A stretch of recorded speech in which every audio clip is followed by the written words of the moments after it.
สบายดีไอ้หมื่นสบายดีซึ่งบ่พรกาบ่ได้มาหาทางไอ้หมื่นก็ค่อนข้างจะหลายวันพอสมควรเนาะเนื่องจากว่าติดภารกิจอยู่ที่อื่นบ่ว่าสิเป็นงานดองบ่ว่าสิเป็นเวียกส่วนตัวบ่เนาะพี่น้องมาบัดนี้ก็ถือว่าปาดโท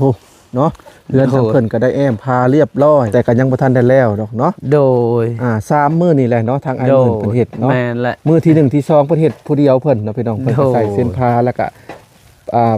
ปูแป้นแล้วก็มือที่3เนาะทางอ้ายเพิ่นก็มาซอยนี่เด้อ้ายเพิ่นแล้วก็อีกชาวบ้านอีก1คนหา2คนเนาะมาซอย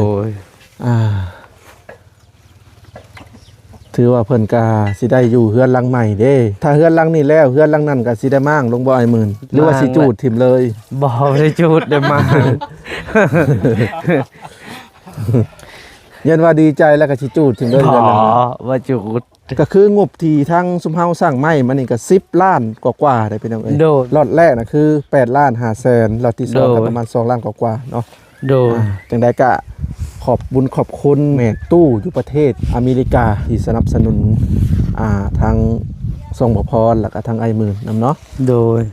ดีใจนำหลายๆถ้าแม่นไอ้หมื่นเพิ่นหาผู้เดียวนี่บ่ได้เด้บ่ได้หรือบ่เนาะไอ้หมื่นเฮายอมแพ้บ่ได้แท้หลังบักใหญ่หนึ่งพี่น้องน่าจะ2เท่ากว่าตัวนั้นโดยแม่นแหละเพิ่นก็เฮ็ดเองเนาะเพิ่นว่าเฮ็ดบ่เป็นปานใดแต่เพิ่นก็ยังเฮ็ดได้ได้ยินข่าวว่าสิได้น้ำสร้างบาดาลเนาะโดยแม่นแหละแฮงดีใจกันไปใหญ่บัดนี้โดยเฮาก็ดีใจแหละไปบอกว่า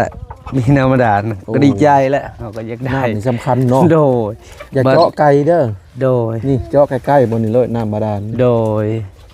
เวลาเฮาอิ่วเฮาหาบก็มันก็สบายโดย